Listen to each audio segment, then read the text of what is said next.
ታላቁ የኢትዮጵያ ህዳሴ ግድብ መመረቁን ተከትሎ በአማራ ክልል የድጋፍ ሰልፍ እየተካሄደ ነው ተባለ። ታላቁ የኢትዮጵያ ህዳሴ ግድብ ተጠናቆ በመመረቁ በተለያዩ የአማራ ክልሎች አካባቢው የድጋፍ ሰልፉ እየተካሄደ ነው ተብሏል። በድጋፍ ሰልፉ የህብረተሰብ ክፍሎች፣ የጸጥታ አካላት ተሳትፈዋል። በድጋፍ ሰልፉ ላይ የተሰሙ መፈክሮችን ስናይ ግድባችን የህብረ ብሔራዊነታችን እና የአንድነታችን መሰረት ነው። በህብረት ችለናል። የህዳሴ ግድብ የኢትዮጵያ ማንሰራራት ምልክት፣ የህዳሴ ግድብ የብልጽግናችን አሻራ፣ ግድባችን የመቻል ማሳያ፣ የማንሰራራት ጅማሮ ምልክት፣ የሚደገም ድል፣ የሚጨበጥ ብስራት። ህዳሴ ግድብ ለግድቡ የተባበረ ክንድ ለብልጽግናችን ይተጋል። ግድባችን በራስ አቅም በአፍሪካዊነት ኩራት የተገነባ እውነት። ግድባችን የአባይ ዘመን ትውልድ አኩሪ ገድል የሚዘከርበት የአሸናፊነት ብራና። ግድባችን የህብረ ብሔራዊነታችንና የአንድነታችን መሰረት።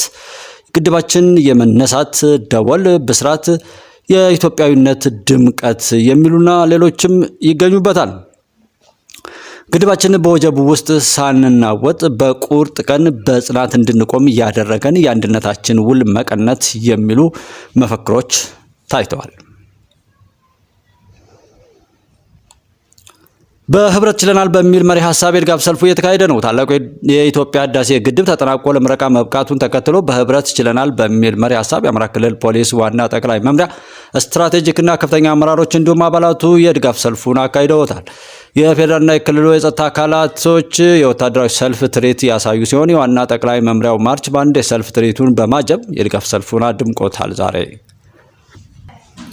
የአማራ ክልል የጸጥታ ምክር ቤት የክልሉን የጸጥታ ሁኔታ በመገምገም የቀጣይ አቅጣጫዎችን አስቀመጠ። የአማራ ክልል የጸጥታ ምክር ቤት ዛሬ የክልሉን የጸጥታ ሁኔታ ገምግሟል። በግምገማው የክልሉ የጸጥታ ችግሮች ከጊዜ ወደ ጊዜ እየተሻሻለ መምጣቱንም ገልጧል። የአማራ ክልል ኮሚኒኬሽን ቢሮ ኃላፊ መንገሻ ፈንታው በሰጡት ማብራሪያ ምክር ቤቱ የክልሉን አጠቃላይ የጸጥታ ሁኔታ መገምገሙን ተናግረዋል። የክልሉ የጸጥታ ሁኔታ ከባለፉት ጊዜያት በእጅጉ እየተሻሻለ ህዝቡም የሰላሙ ባለቤትና ተጠቃሚ እየሆነ መምጣቱን ምክር ቤቱ ገምግሟል ብለዋል።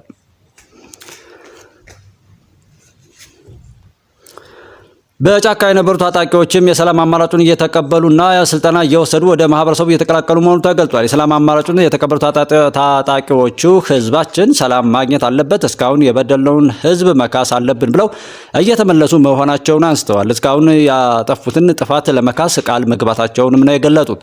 የጸጥታ ምክር ቤቱ የሰላም አማራጭን የተቀበሉ ታጣቂዎችን መልሶ ለማቋቋም እየተሰራ ያለውን ስራም መገምገሙንም ተናግሯል። ታጣቂዎችን መልሶ ለማቋቋም እየተደረገ ያለው ስራ ተጠናክሮ እንደሚቀጥል ምክር ቤቱ አመላክቷል ተብሏል። በክልሉ ያለውን አንጻራዊ ሰላም ወደ ተሟላ ሰላም ለማሸጋገር በቀጣይ በትኩረት መሰራት እንደሚገባ አቅጣጫ መቀመጡን ገልጸዋል። የጸጥታ ምክር ቤቱ የትምህርትና የልማት ስራዎችንም ገምገሙን አንስተዋል። የትምህርትና የልማት ስራዎችም ተጠናክረው እንዲቀጥሉ በልዩ ትኩረት እንደሚሰራ መነሳቱም ተብራርቷል። የክልሉ የጸጥታ ምክር ቤት የክልሉን የጸጥታ ሁኔታ በቀጣይነት እየገመገመ ክልሉ ወደ ተሟላ ሰላም እንዲመለስ እንደሚሰራም አንስተዋል። ምክር ቤቱ ክልሉን ወደ ተሟላ ሰላም ለማምጣት ሁሉን አቀፍ ስራ እየሰራ መሆኑንም አስገንዝበዋል። የክልሉ የጸጥታ ምክር ቤት አባላት የአማራ ክልል ፖሊስ ዋና ጠቅላይ መምሪያን የስራ እንቅስቃሴም ተመልክቷል ተብሏል። ኢንሳ ከሰሞኑ በተለይም በቴሌግራም እና በዋትስአፕ መተግበሪያዎች የማጭበርበር እንቅስቃሴዎች በመስተዋላቸው ተጠቃሚዎቹ እንዲጠነቀቁ አሳሰበ። ከቅርብ ጊዜ ወዲህ በተለይ የቴሌግራምና የዋትስአፕ ተጠቃሚዎች ላይ ያነጣጠሩ የማጭበርበር የአካውንት ነጠቃ እንቅስቃሴዎች እየጨመሩ በመምጣታቸው የመተግበሪያዎቹ ተጠቃሚዎች ጥንቃቄ እንዲያደርጉ የኢንፎርሜሽን መረብ ደህንነት አስተዳደር አሳስቧል። ከዚህ ቀደም ከነበረው በተለየ ሁኔታ ከሰሞኑ የግለሰቦች የቴሌግራምና ዋትስአፕ አካውንቶችን በመረጃ መንታፊዎች በከፍተኛ ደረጃ እየተነጠቀና ማጭበርበሮች እየተፈጸሙ መሆኑን በኢንፎርሜሽን መረብ ደህንነት አስተዳደር ሳይበር አደጋ ዝግጁነትና ምላሽ መስጫ ማዕከል ኢትዮ ሴኩሪቲ ወይም CERRT ማረጋገጥ መቻሉን ጠቁሟል። እነዚህ የአካውንት ነጣቂዎች የሚፈጽሙት ለጥቃት ኢላማ ላደረጉት አካል አጥፊ ተልዕኮ ያላቸውን ሊንኮችን በመላክና ሊንኩን እንዲከፍቱ የሚያደርጉ ቴክኒኮችን በመጠቀም መሆኑም ተገልጿል። ከነዚህ ቴክኒኮች መካከል በጣም ወሳኝ በሆነ ጉዳይ አስቸኳይ በዙም ወይም በሌሎች የኦንላይን ፕላትፎርሞች ስብሰባ ስለሚኖር በተላከው ሊንክ አማካኝነት እንዲሳተፉ በመደወልና በማግባባት ሲሆን ሊንኩን ከፍተው በሚገቡበት ወቅት አካውንታቸውን ይነጥቁታል ብሏል። ከዚህ የአካውንት ነጠቃ በኋላ የተነጠቀውን የቴሌግራም ወይም ዋትስአፕ አካውንት በመጠቀም ወደ ግለሰቡ ወዳጆች ለወሳኝ ጉዳይ ገንዘብ እንደሚያስፈልጋቸውና እንዲያስገቡላቸው በጽሁፍ መልእክት በመጠየቅ እያጭበረበሩ ይገኛሉ ሲል በመግለጫው አሳስቧል። ባለጉዳዮች ባሉበት ሆነው በዲጂታል የችሎት አገልግሎት የሚያገኙበት አሰራር ሊጀመር ነው ተባለ። ባለጉዳዮቹ ባሉበት ሆነው መገልገል የሚያስችላቸውን የዲጂታል አሰራር በተያዘው ወር በፌዴራል ጠቅላይ ፍርድ ቤት ሰበር ሰሚ ችሎት እንደሚጀመር ተገለጠ። የፌዴራል ጠቅላይ ፍርድ ቤት ምክትል ፕሬዝዳንት ጽህፈት ቤት ኃላፊ ዳኛ አበበ ሰለሞን ከኢትዮ ቴሌኮም ጋር በመተባበር በፌዴራል ፍርድ ቤቶች መሰረተ ልማት ተዘርግቷል ሲሉ ለፋና ሚዲያ ኮርፖሬሽን ተናግሯል። አጠቃላይ የፍርድ ቤቱ አገልግሎቱን በዲጂታል መስጠት የሚያስችል መተግበሪያ የለማ መሆኑን ገልጸው ወደ ዲጂታል አሰራር ለመሸጋገር የኤሌክትሮኒክስ አቤቱታ አቀራረብና ሙግት መመሪያም ጸድቋል ነው ያሉት። መመሪያው ባለጉዳዮች ባሉበት ሆነው የኤሌክትሮኒክስ አቤቱታ ለማቅረብ መልስ እንዲሰጥ ከፍርድ ቤቶች ወደ ባለጉዳይ መጥሪያው ለማድረስ እንደሚያስችል ጠቅሰው ባለጉዳዮች የዳኝነት ሂደቱን ባሉበት ሆነው እንዲከታተሉ የሚያስችል አሰራር መካተቱንም ጠቁመዋል። በዚህም ከመስከረም 23 2018 ዓ.ም ጀምሮ በፌዴራል ጠቅላይ ፍርድ ቤት ሰበር ሰሚ ችሎት ትግበራው እንደሚጀምርና በሂደት በተያዘው ዓመት በሁሉም የፌዴራል ፍርድ ቤቶች ለመተግበር መታቀዱን አብራርቷል። በቴክኖሎጂው ትግበራው የቴክኖሎጂ መገልገያ መሳሪያዎችና መሰረተ ልማቶች ካላቸው ተደራሽነት አንጻር እንዲሁም የቴክኖሎጂ ግንዛቤ ማሳደግ ላይ ተጨማሪ ዝግጅት እንደሚያስፈልግም ጠቁመዋል። መተግበሪያው የለማው ለፌዴራል ፍርድ ቤቶች ቢሆንም ለክልሎች በሚያገለግል መልኩ በመዘጋጀቱ ክልሎች ወደ ራሳቸው ተጨባጭ ሁኔታ መቀየርና መሰረተ ልማቶችን ዝግጁ ማድረግ ይጠበቅባቸዋል ሲሉ አስረድተዋል ሲል ዘገባው አመላክቷል። የኢትዮጵያ ፌዴራል ፖሊስና የቻይና የሕዝብ ደህንነት ሚኒስቴር በጸጥታና በቤልት ኤንድ ሮድ ፕሮጀክቶች ያላቸውን ትብብር ለማጠናከር ተስማሙ። የኢትዮጵያ ፌዴራል ፖሊስ ኮሚሽን ኮሚሽነር ጀነራል ደመላሽ ገብረ ሚካኤል ከቻይናዊ ምክር ቤት አባልና የሕዝብ ደህንነት ሚኒስቴር ዋንግ ጂያንሆንግ ጋር ትናንት እሁድ ቤጂንግ ላይ ተገናኝተው መወያየታቸው ተገልጧል። በውይይታቸውም የኢትዮጵያ ፌዴራል ፖሊስ ኮሚሽን ኮሚሽነር ጀነራል ደመላሽ ገብረ ሚካኤል ቻይና ላደረገችው የረጅም ጊዜ ድጋፍና እገዛ ምስጋና አቅርበው በኢትዮጵያ የሚገኙ የቻይና ዜጎች ተቋማትና ፕሮጀክቶችን ደህንነት ለመጠበቅ አስፈላጊውን እርምጃ እንደሚወስዱም ቃል ገብተዋል። የቻይናው የምክር ቤት አባልና የህዝብ ደህንነት ሚኒስተር ዋንግ በበኩላቸው የሁለቱ ሀገራት መሪዎች የደረሱበትን ስምምነት መሰረት በማድረግ ሁለቱም ወገኖች ለቤልት ኤንድ ሮድ ፕሮጀክቶች የጸጥታና ደህንነት ትብብራቸውን እንዲያሳድጉ እንዲሁም ወንጀልን የመከላከል አቅማቸውን ጨምሮ በተለያዩ ሁኔታዎች ያላቸውን ግንኙነት እንዲያጠናክሩም ጥሪ አቅርበዋል። የኢትዮጵያ ፌዴራል ፖሊስ ኮሚሽን ኮሚሽነር ጀነራል ደመላሽ ገብረ ሚካኤል በሊዮንጋንግ በሚካሄደው የ25 ፎረም ላይ ለመካፈል ወደ ቻይና ማቅናታቸውን ዢንዋ ዘግቧል።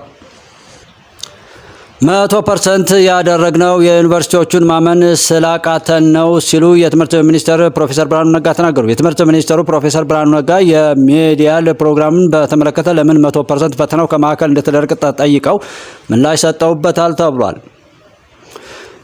ሪሚዲያ የጀመርንበት ምክንያት ወድቀዋል። እነዚህ ልጆች ወድቀውም ግን እስኪ አንድ አመት ቀጥቅጠን እናስተምራቸው፣ ችሎታቸውን ይዘን በሚቀጥለው አመት ፍሬሽማን ሆነው በመግባት ከቻሉ ከሌላው ጋር ተወዳድረው መማር የሚችሉ ልጆች ይሆናሉ ብለን ነበር። በዛ ምክንያት መጀመሪያ ላይ እዛው ኮሌጅ ውስጥ ስለሚማሩ 30% ፈተናው ከዛው ኮሌጅ ቢሰጥ የተቀረው 70% ግን በማዕከል ደረጃ ሜትሪክ እንደሚሰጠው ይሰጥ ብለን ነበር። እና ይሄ የድሮ አመል አለቅ ብሎ አንዱ ያመጣውን ችግር ብዙዎቹ ዩኒቨርሲቲዎች ከ30 እስከ 30 ነው ከ30 ነው ለሁሉም ተማሪዎች የሰጡት። ማለት ፈተናው ትክክለኛ የብቃት መለኪያ መሆኑ ቀርቶ ዩኒቨርሲቲዎቹ ተማሪ እየቀነሰባቸው ስለሄደ ያንን መሙያ ነበር ያደረጉት ብለዋል ሚኒስትሩ። ለጠየቁ ሰዎች የምትላቸው 100% ያደረግነው ምክንያቱም ዩኒቨርሲቲዎቹን ማመን ስላቃተን ነው። ስለዚህ ከማዕከል ሁሉም እኩል የሆነ ፈተና ቢፈተን ይሻላል። የምንፈልገው ጥራት ያለው ተማሪው እንዲገባ ነው እዛ ቦታ ላይ የቀየርነው በሱ ምክንያት ነው ብሏል። ሁለተኛ ስንጀምረውም ያልነው ሪሚዲያል ሁሌም የምናደርገው አይደለም። እንደውም ለአንድ ጊዜ ብለን ነበር የጀመርነው። ውጤቱ በጣም አስደንጋጭና የወረደ ስለሆነ ነበር የቀጠልነው። አሁን የምናደርገው እየጨመርነው ነው የምንሄደው። በሪሚዲያል የሚገባውን ተማሪ የመግቢያ ውጤት ወይም ቁጥሩን ከፍ እያደረግነው እንሄዳለን። በተወሰነ ዓመታት ሪሚዲያል እንዲቆም ነው የምንፈልገው። ሪሚዲያል ቋሚ የሆነ የማስተካከያ መንገድ አይደለም። ስለዚህ ኮምፒውተር ተበላሽቶብን ምናምን የሚለውን ተውና አልፈዋል። ወደ 50-60 በመቶ አልፏል። እያጠራ የምትሄደው እሱን ስታደርግ ነው ብለዋል። ፈተናውን ጠንከርም ያደረግነው ፍሬሽማን ሲገቡ ከሌሎቹ ዘንድሮ አልፈው ከሚገቡት ጋር ተወዳዳሪ ሆነው መቀመጥ እንዲችሉ ነው። በኋላ እንዲወድቁ አንፈልግም። ገንዘብ ካጠፋንባቸው በኋላ ጊዜ ካጠፋንባቸው በኋላ ዩኒቨርሲቲ ከገቡ እንዲያልፉ ውጤታማ ሆነው እንዲጨርሱ ነው የምንፈልገው። ለዛ የሚያስፈልገው ክህሎት እንዲኖራቸውም እንፈልጋለን ብለዋል። ይሄ ከበፊት ጀምሮ ተዛብቶ የነበረው ነገር አላቀቀም ብሎ ገና የቀረ ቅሪት አለ። እሱን እያስተካከልን ነው ብሏል ትምህርት ሚኒስቴር።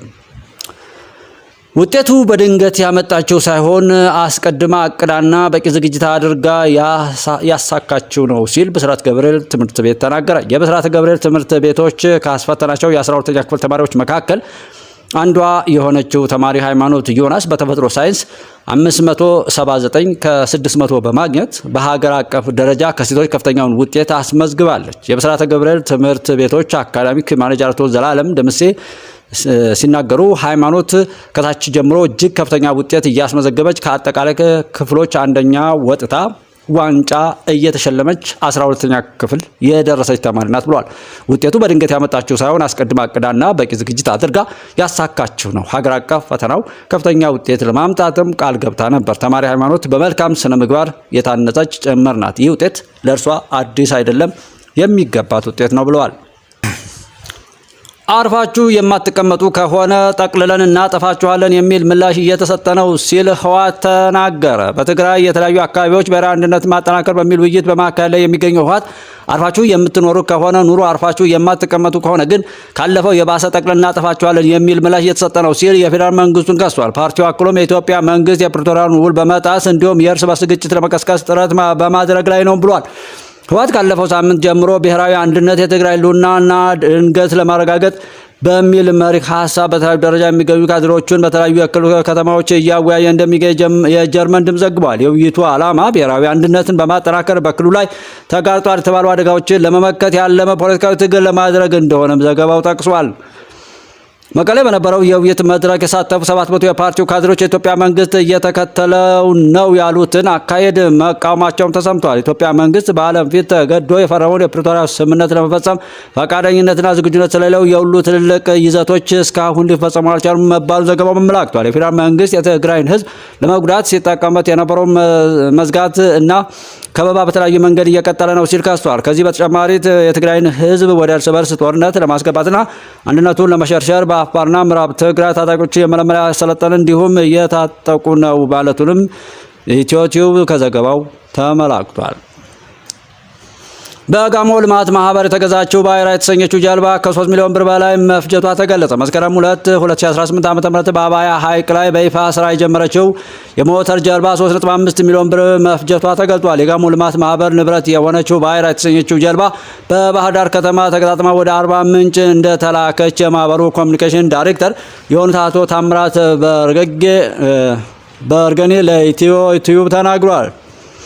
ዳይሬክተሩ አክለውም የልማት ማህበሩ ለጭነትና ለቱሪዝም አገልግሎት የሚውሉ ተጨማሪ 2 ጀልባዎችን በአንድ ወር ውስጥ እንደሚረከም ጠቁሟል። የጋሞ ልማት ማህበር ጋልማ ለትርፍ ያልተቋቋመና መንግስታዊ ያልሆነ ሀገር በቀል የልማት ድርጅት ነው። ማህበሩ ካስገነባቸው ወይም ካነገባቸው ዓላማዎች ውስጥ የቱሪዝም መዳረሻዎችን በማሻሻል በማዘመንና በማስፋፋት የማህበረሰቡን ኢኮኖሚያዊ ተጠቃሚነት ማሳደግ የሚል ይገኝበታል።